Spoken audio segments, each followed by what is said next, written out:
Assalamualaikum warahmatullahi wabarakatuh. Alhamdulillah. Terima kasih buat semua sahabatku yang beriman. Terima kasih ya telah berkunjung di Usria Channel.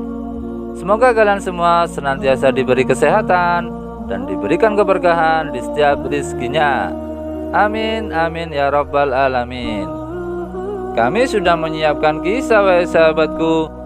Tentunya kisah yang penuh dengan hikmah. Kisah kali ini adalah kisah Abu Nawas mendapat tugas berenang menyeberangi Teluk atau laut yang sangat luas.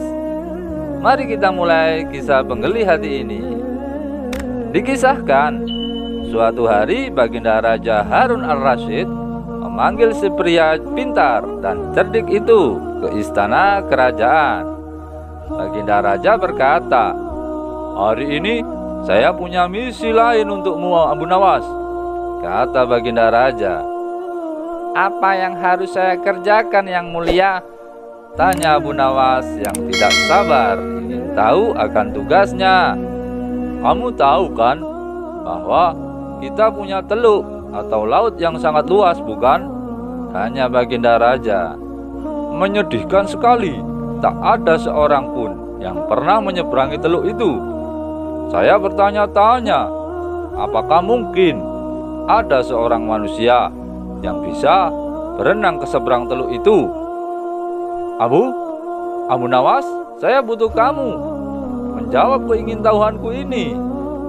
Abu Nawas hanya diam saja sambil merasakan cemas akan tugas yang akan diberikan kepadanya. "Saya mau kamu mengambil misi ini sebagai tugas terhormat," kata Baginda Raja lagi kepada Abu Nawas. "Tuanku, saya kan bukan seorang perenang yang baik," jawab Abu Nawas. "Ya, saya tahu, tapi setiap orang mengetahui kalau kamu adalah pria terpintar di negeri ini. Jadi, kamu harus dapat mengerjakan tugas ini," kata Baginda Raja sedikit memaksa kepada Abu Nawas. "Ya, saya akan mengerjakannya, yang mulia," Abu Nawas menjawab sambil pamit meninggalkan istana kerajaan. Abu Nawas terus menggerutu ketika Abu Nawas berjalan keluar istana kerajaan. Abu Nawas lalu berjalan menuju pantai. Abu Nawas memandangi teluk atau laut yang sangat luas itu. Abu Nawas selalu duduk di bawah sebuah pohon palem. Abu Nawas mencoba mencari ide untuk menyiasati misi yang mustahil itu. Karena Abu Nawas sadar bahwa dirinya tidak pandai dalam berenang. Pada waktu duduk di pohon palem itu, Abu Nawas melihat pakaian anak-anak yang tergeletak di atas bebatuan di sampingnya. "Di mana ya anak-anak itu? Mereka pastinya berenang di pantai," gumam Abu Nawas di dalam hati. Seketika itu senyumnya Abu Nawas terkembang. Nampaknya Abu Nawas telah menemukan ide yang cemerlang. Abu Nawas lalu segera pulang untuk istirahat. Keesokan harinya Abu Nawas bangun pagi-pagi sekali untuk menjalankan misinya. Abu Nawas segera pergi ke pantai. Sambil tersenyum, Abu Nawas pun melepaskan semua pakaiannya dan cincinnya. Lalu Abu Nawas meletakkannya di atas pasir.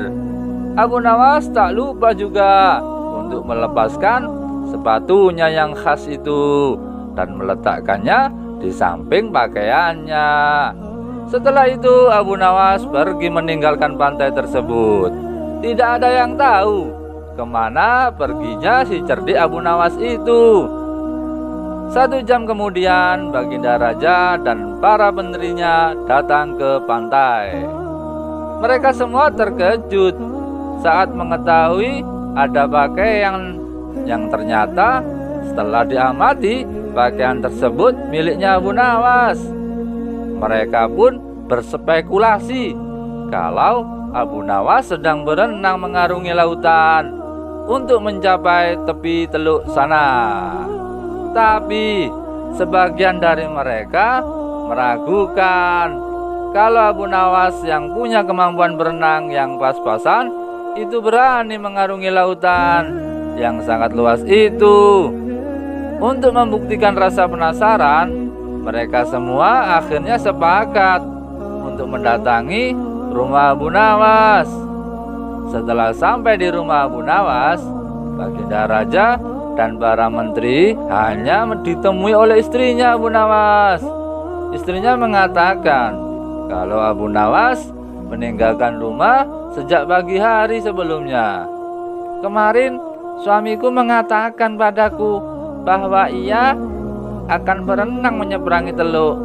Dia berkata bahwa Yang Mulia memerintahkannya melakukan demikian. Sebenarnya saya tak tega membiarkannya pergi karena saya tahu ia bukan perenang yang baik, kata istrinya Abu Nawas itu dengan raut wajah yang terlihat sedih. Tiba-tiba saja datang seorang pengawal istana kerajaan melapor, "Yang Mulia, Abu Nawas ditemukan." Pengawal tersebut kemudian bercerita jika pada larut sore 3 nelayan di pantai melihat seorang pria berenang. Ketika mereka mendekatinya, mereka tahu bahwa yang berenang adalah Abu Nawas. Karena terlihat sangat lelah, maka mereka membantu Abu Nawas mencapai pantai. Tapi tak lama setelah itu, Abu Nawas malah pingsan. Berita itu pun ternyata menyebar dengan cepat hingga sampai ke telinga pengawal istana kerajaan. Setelah pengawal istana kerajaan menyampaikan ceritanya tentang Abu Nawas yang telah pingsan habis berenang, tak lama setelah itu Baginda Raja dan beberapa pengawal itu pun pergi ke pantai untuk melihat keadaan Abu Nawas. Baginda Raja lalu duduk di samping Abu Nawas. Abu Nawas," kata Baginda Raja sambil menggoyang-goyangkan tubuh Abu Nawas. Lalu dengan perlahan Abu Nawas membuka matanya dengan pelan. Raja Harun ar-Rasyid pun sangat senang melihatnya.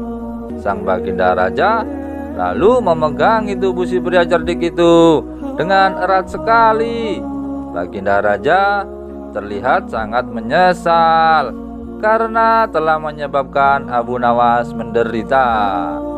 Abu Nawas tersenyum tipis ketika sang Baginda Raja memeluknya dan mengatakan, "Kau hebat Abu Nawas," ucap sang Baginda Raja.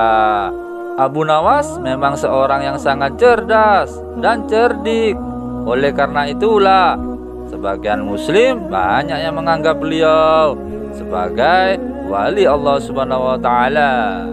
Wallahu alam bissawab. Bagaimana sahabatku? Semoga kalian semua bisa mengambil hikmahnya ya.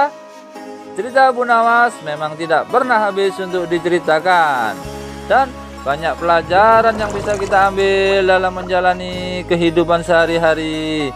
Seperti yang dikisahkan di cerita ini, meski tugas yang sangat berat, Abu Nawas tetap saja berprasangka baik. Abu Nawas yakin bahwa Allah Subhanahu wa taala pasti akan memberikan petunjuk jalan keluar untuk mengatasi kesulitan yang dihadapinya. Jangan menyerah dan jangan berputus asa. Percayalah, di setiap permasalahan pasti ada solusinya. Oke sahabatku, semoga bermanfaat ya. Lebih dan kurangnya mohon dimaafkan ya. Yang benar datangnya dari Allah Subhanahu wa taala. Keliru, salah atau khilaf itu datangnya dari diri saya pribadi yang sebagai manusia biasa wahai sahabatku. Sampai ketemu lagi ya di kisah inspiratif yang penuh dengan hikmah selanjutnya. Oh ya, bila ada yang ingin request kisah-kisah inspiratif lainnya, bisa tulis di kolom komentar ya. Oke sahabatku semuanya, yang belum subscribe jangan lupa di subscribe ya. Mari kita sama-sama sebarkan kebaikan di seluruh dunia. Oke sahabatku, tetap semangat, semoga bermanfaat, dan jangan lupa bersolawat. Assalamualaikum warahmatullahi wabarakatuh.